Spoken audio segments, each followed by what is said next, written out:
Travis was unhappy, so I blocked him in the equipment room. I have to let you know what the pressure of being a top alpha is like. 5 minutes later, he had me pressed against the door and was sniffing my neck. Where are you going? My top alpha. Hey, the top alpha is strawberry flavored. One. Oh my God. I hit a wall. When I found out that the transfer student Travis was an enigma superior to me, I was being pressed against the door of the equipment room by him. Why are you running? Aren't you asking me to feel the pressure of a top alpha? I cried my ass off. I take it back. If I had known that he was a rare and powerful E, I would never have sent him a letter of challenge, even if I died. What title of the most handsome alpha? I'll give it to him. I present the fan banner of the basketball club's fans with both hands. What a beautiful Omega's confession. I'm not jealous. I dare not be jealous. But it was too late. Why aren't you talking? Didn't you just say that whoever runs away is a grandson? You said so many harsh words that I couldn't even respond. Why are you so silent now when I ask you a question? Travis grabbed my arm, his tone nonchalant yet extremely creepy. I was a little scared, but the duck's mouth was still hard even after it died. Admit defeat? Impossible. I still have to struggle. Let me go if you dare. Don't use pheromones to suppress me. If you're brave, let's have a pure manly duel. Travis snorted. You can't beat me in a pure fight. I was excited. Bullshit. Who was the one who just got beaten down and lay on the mat for a long time without getting up? Travis gritted his teeth and said, You sneaked up on me. What's wrong with sneak attack? You little rookie. Anyway, you were knocked down by me. What a loser. I was cursing so hard that I didn't notice that his face had turned 3 shades darker. It wasn't until the oppressive pheromones overwhelmed me that I realized that being stubborn would not end well. The smell of cedar, which was even colder and more creepy than before, instantly rushed into my entire nasal cavity, making me shiver uncontrollably. However, the enraged Travis was not satisfied. He pressed my gland hard with his hand, causing me to curse in pain. After a while, he let go of his hand, put it against my ear, and snorted coldly. Should you admit defeat now? I was in so much pain that I couldn't speak and I just felt like I was dying. However, after the pain, there was an indescribable numbness, which radiated along the glands to the limbs and bones, and an inexplicable heat followed. Even my eyes started to blur. Suddenly, my nerves tensed up. I realized a horrible truth. Damn, I think I was aroused by his pheromones. 2. His legs went weak and he fell uncontrollably. All over my body, I felt alternating cold and heat. Even my bones felt weak. Travis grabbed my collar and his voice was cold. What are you doing? Playing dead. I didn't want him to notice anything unusual, so I clenched my teeth and refused to make a sound. But the increase in pheromone concentrations cannot be hidden at all. Travis just sniffed. Marcus, you smell so good. The next second, he was leaning against the back of my neck, sniffing me like a cat. Hey, the top alpha is strawberry flavored. Woohoo. I don't want it to flavor like strawberry. Suddenly, he stopped, as if he realized something. The smell is so strong. Are you not susceptible to the virus? I denied it flatly. I don't. But the voice that came out was hoarse and sticky, and even I didn't believe it. Travis suddenly turned my face away and our eyes met. His eyes were terrifyingly dark. Before I could react, he kissed me. The moment our lips and teeth touched, I felt like I was going to go limp, but my remaining rationality made me retreat. But he held me so tightly that I couldn't get away. After a light kiss, he turned me over, put his lips on my gland, and sucked it gently. The temperature in the body soared instantly. Don't. But my refusal sounded more like temptation. Travis got closer and closer. His voice was very hoarse, and he was obviously affected by my pheromones. What should I do? I kind of want to. I almost cried. Calm down, Travis, calm down. To advise him is naturally to advise myself as well. But as soon as she finished her words, he bit her neck hard. It hurts. It hurt so much that I couldn't even curse. My eyes were soaked with physiological tears. There was only one thought in my mind. I wanted to kill someone. It turns out that being marked hurts so much. However, after the pain, there is further conquest. His lips and teeth pressed against my skin, his hand moving lower and lower. Heat and pain attacked me at the same time. The voice behind him was teasing and eager. I really want to do it. May I? Feeling something strange on my lower back, my fear reached an unprecedented level. I had never begged anyone before, but now I finally gave in. Don't touch me, please. I was wrong, Travis. Don't touch me. I don't care about shame or dignity anymore. I just asked him to stop. Maybe I cried too hard. Travis's hands stopped moving.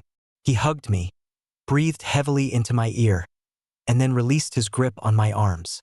I couldn't hold on any longer and collapsed to the ground. Then he stood up and his voice sounded above my head. Why are you crying like this? Okay, I won't touch you anymore. However, his words could not ease my panic, and I was still trembling with fear. Until the chain on the door fell to the ground with a rattling sound. The door was opened, and the light from outside shone in. Through tearful eyes, I saw Travis walk out of the equipment room. He stopped at the door, turned back and curled his lips. I'm leaving, you little wimp. 3. Affected by Travis, my susceptible period came early, and I had to crawl to the hospital to get a strong inhibitory injection. Took me a whole day to recover. My teammates in the basketball club called me and asked me why I didn't go to practice. I lied and said something happened at home. Originally, the doctor said I had to lie down for another day, but I really didn't want to delay my training, so I dragged my weak body back to school. When I arrived at the training ground, I was relieved not to see Travis. After playing a game of ball, I was sweating all over, but because of the mark on the back of my neck, I still wore a half-high collar base layer. Teammate number 1 looked at me with a surprised expression. Marcus, aren't you hot? Why are you wearing a turtleneck? Teammate number 2 followed up with the last hit. Yeah, Marcus, you are not weak, right? I glared at them and said, I'm happy with it. Then, teammate number 2 sniffed. Marcus, why do you smell like cedar? I don't remember your pheromones smelling like that. Teammate number 1 also sniffed. Yes, but this smell is a bit familiar. I seem to have smelled it somewhere before. My heart tightened as I realized that I was so busy giving the suppressant injection that I forgot to deal with the pheromones left on Travis' body. The smell is so different from my pheromones that I know it's not mine as soon as I smell it. But facing the suspicious looks from my teammates, I immediately explained, Oh, I sprayed my dad's perfume. Maybe too much. The teammate frowned.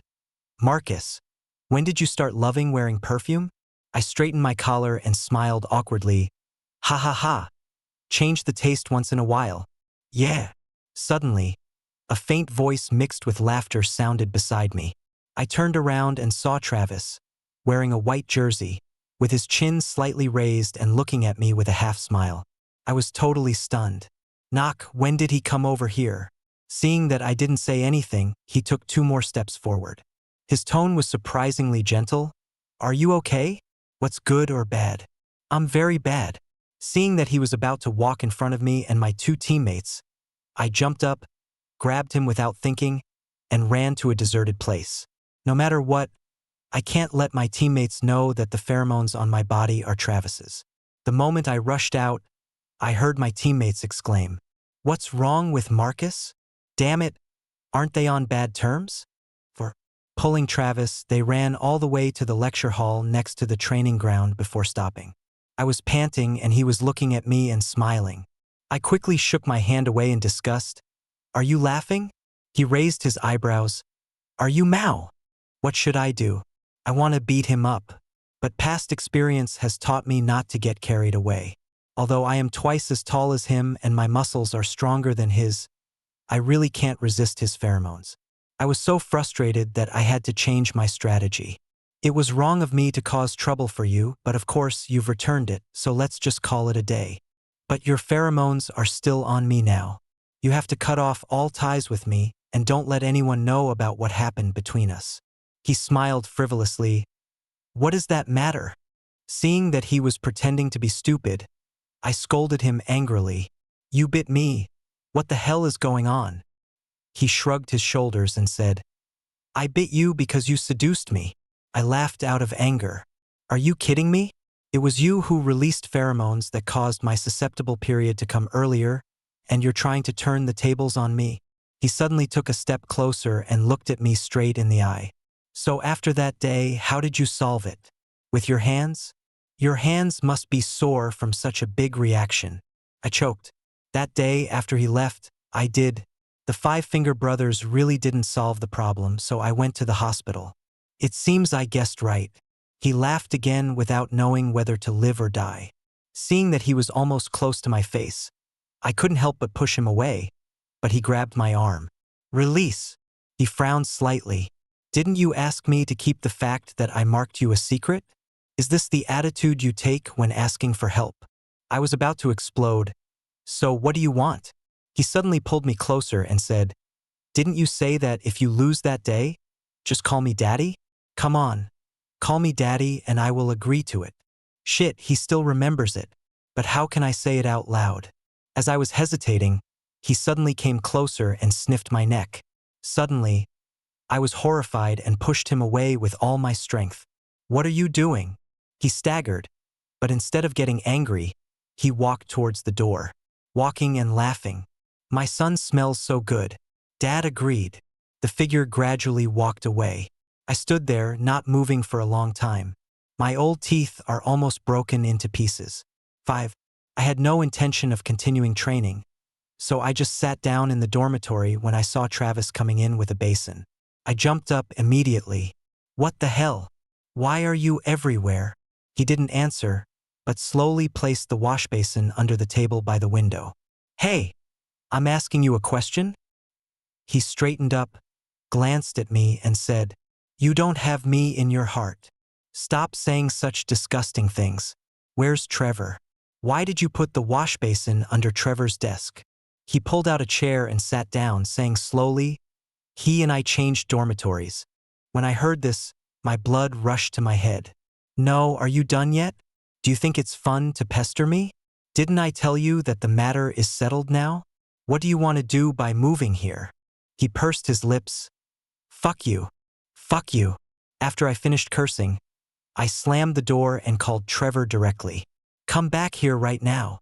As soon as he finished yelling, he rushed out of 507 with his coat half hanging up and his pants lifted up, and ran in front of me. Marcus, what's wrong? Why are you so angry? I pointed my thumb back and said, Explain what's going on? He was still confused. What? I lost my patience. Why did you switch dorms with Travis? And why didn't you inform me? Trevor was stunned for a moment and rubbed his hands. Didn't Travis say that? I yelled, I'm asking you. Trevor suddenly became shy for no apparent reason. Blake and I are dating. He lives in 507. I want to live with him. Fuck me. So you're just letting me live with Travis? Without even telling me hello. Trevor smiled ingratiatingly. Marcus, I was wrong. You know I haven't had a boyfriend for years. All the Omegas in the department don't like me. I just opened my business with great difficulty. But I was too excited to pay attention to it. I took a breath and said, Whatever, change it back for me. He did open it, and I was so scared that my flower clamped tightly. Trevor's mouth dropped and the puppy bowed. Please, Marcus. Please do it for me, please. Please, sister. I'll tell the dorm manager. I refused decisively, walked around him and went downstairs. As soon as I raised my foot, he grabbed my sleeve. I turned my head and saw that this guy actually knelt down in front of me. Ah, Marcus, please help me this time. I haven't held your hand for more than 20 years. This time we are finally going to the top. My brother's happiness is in your hands. He howled like a ghost and even dropped crystal beans. Cruel words were on the tip of my tongue, but when I saw how pitiful he looked, I choked. After a few seconds of silence, Trevor looked at me with tearful eyes and cautiously asked, So Marcus, if you don't say anything, does that mean you agree? Without waiting for my answer, he jumped up and hugged me. Thank you, Marcus. Love you, love you, love you. Then, I watched him scream, run, and stagger like a newly evolved monkey, and crash into 507. What a sin. 6. I returned to the dormitory with a gloomy face. Travis said lightly, "Huh, did the Right's protection fail?" I glared at him fiercely. Trevor changed his bed for a bullshit love. You changed it for. Afraid that he would make another vulgar joke like, "Fuck you." I turned away in time. What's your intention in changing here? He pursed his lips and said, Blake's pheromones smell terrible. I came here to get some fresh air. Fart. Everyone knows that Blake's pheromones are the most mellow and fragrant among all the alphas. I once envied him very much, thinking that Trevor, that bastard, was also coveting his scent and got carried away. They are in a double-A relationship and I'm almost dead. Travis gave me a wink. Sorry, I like strawberry flavor. I like you, uncle. He turned over on the bed, crossed his legs comfortably, and sniffed shamelessly. Strawberry-flavored humanoid air freshener. Very nice. I'm not nice at all. Okay? I stared at him with sharp eyes, wishing I could burn 2 holes in him. He paid no attention to it and swung his feet back and forth on his knees. Then his voice sounded slowly. It's just a different smell, you don't have to be so angry, right? Don't worry, as long as you don't seduce me, I have no interest in your body for the time being. Damn, how can I feel at ease? Not being interested at the moment is much more terrifying than being interested. We are not afraid of the enemy firing artillery, but we are afraid of the enemy launching a sneak attack. But now that things have come to this, I can only speak harshly. You'd better keep your word and leave me alone. 7. Travis didn't mess with me, but he messed with my mentality. I chose to isolate him and not talk to him, let alone be nice to him. But he is shameless and I have to sniff every time he passes by. After washing the 4-piece suit, I came in and sucked me. Seong, if I spread the sheets on your bed and you sleep on it for me, can you give me some strawberry scent? After taking a big shit, suck me. Natural deodorant. I think it would be more appropriate to put you in the toilet. I have to smoke before going to bed. Have a sweet strawberry-flavored dream tonight. It's so perverted. His perverted and greasy behavior made me stressed out. I can't sleep well and I can't eat well. I was washing my socks by the sink when Trevor tapped my shoulder. I was so scared that I screamed and shrank my neck. The psychological shadow area is very large, and even auditory hallucinations occur. One day, I went to an off-campus post office to pick up a package. I hadn't slept well and was feeling dazed. I had just taken 2 steps out of the door when I heard Travis calling me. I was so scared that I missed the stairs and fell flat on my face. I couldn't get up for a long time. Then I heard someone running down behind me and helping me up. Thanks for just saying that. I just saw Travis's B-face. He frowned. What happened? I got angry and shook off his hand. And it's not because of you. He was confused. What's wrong with me? I yelled, just get away from me. He froze, his hands dropping. I really didn't want to see him, so I walked away. As soon as I took a step, my ankle felt like it was cracked and the pain was so severe that I almost fell down. Travis quickly supported me and said, Where are you going? I'll take you there. I pushed him away again. Is it fun to keep bullying me? How many times have I told you to leave me alone? His eyes darkened, but he never followed. I limped to the post station and just picked up the express when a few people appeared from the alley next to the post station. I know them. They are all hooligans who are idle nearby.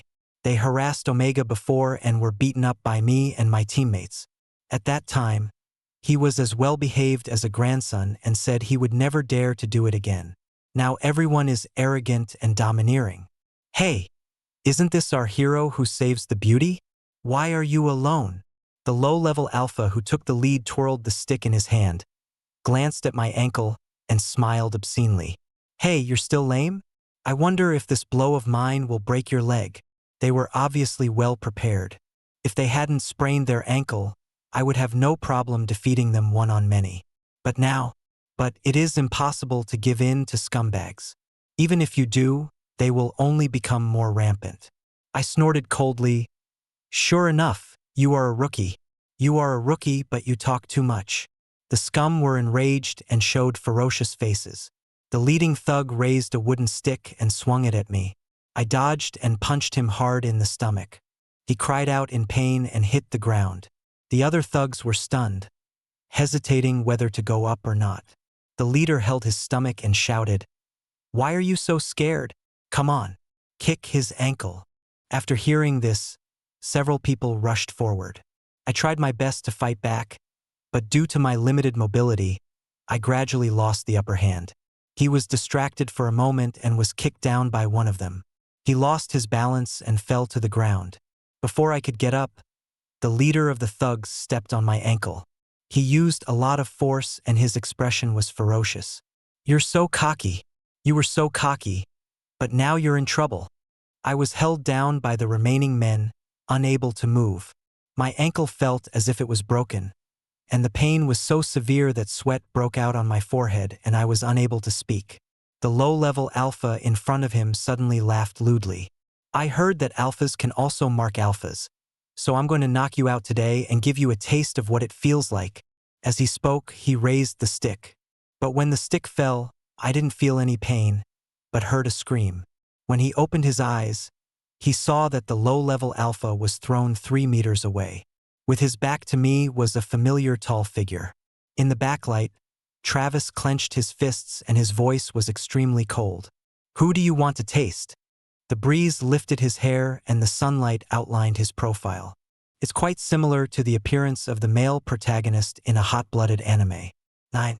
My little minions and I were both stunned. I yelled, "Fuck! What are you doing here?" Travis glanced back at me and spoke in a calm tone. "Come and save my son."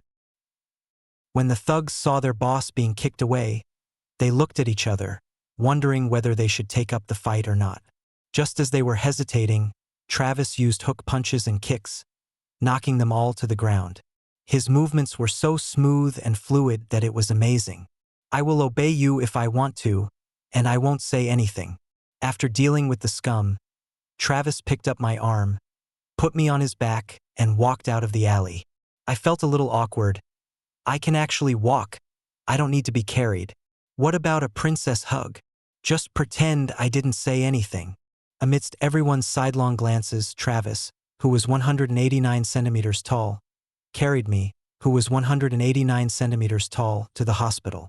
After the x-ray, it turned out that there was nothing serious. After getting some medicine, he carried me back to the dormitory.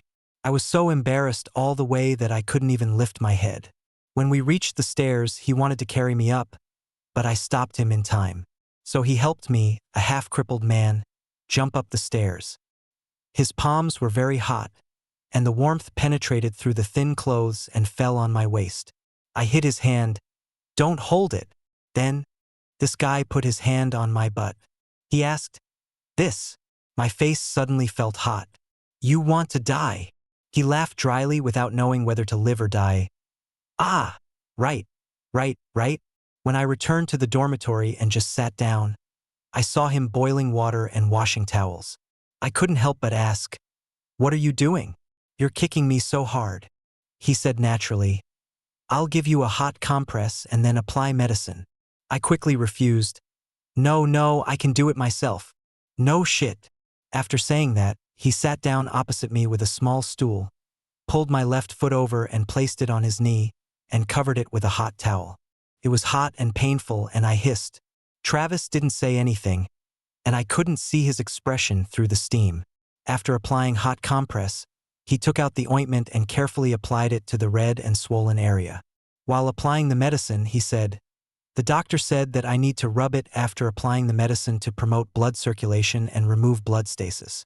I will try to be gentle, please bear with me. Am I overthinking this?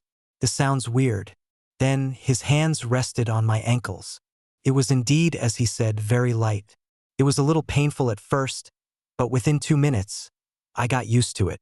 The heat from my palms seemed to relieve the sting, but it burned my face. Just as I was thinking about whether to say something to break this overly ambiguous atmosphere, Travis spoke. "Why is your face so red? Are you shy?" I retorted, Then your ears are also red? Are you shy too? He admitted it quickly. Yes, it's my first time touching a man's feet. It's weird. Exciting. I cracked. What kind of pornographic garbage is on your mind all day long?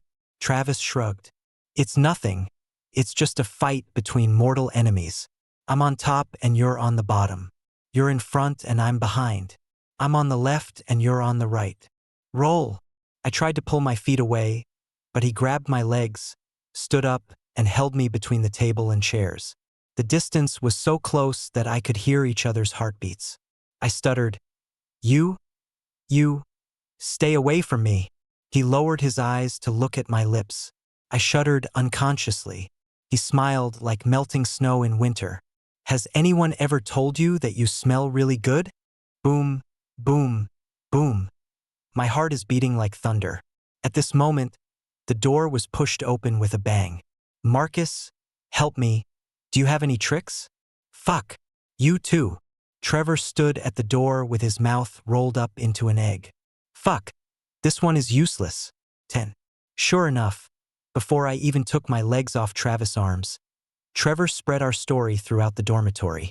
There are all kinds of comments. Oh my goodness. They are together. Are they fake? It's absolutely true.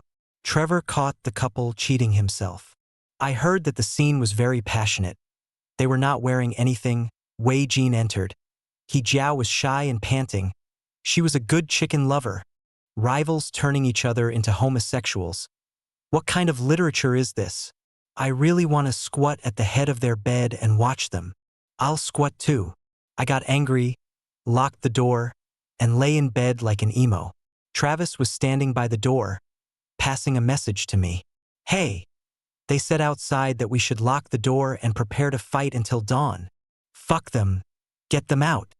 Okay. You get out too. Okay. 11. Vomiting blood. The next day, Travis helped me go to the training ground. As soon as we stepped in, people around us started to talk nonsense to us. I can't hear what is being said, but I can imagine what is being said. It was not until the coach came that the gossip spirit was extinguished. The coach brought good news that the National Basketball League is about to begin and our basketball club will represent the school. As the captain, I naturally cannot be absent. But the coach looked at my feet and frowned. How did you do that? The team members shouted in unison. Travis did it. I quickly explained. It's not him. Team member. Marcus is shy. I was so anxious that I couldn't find the words to say.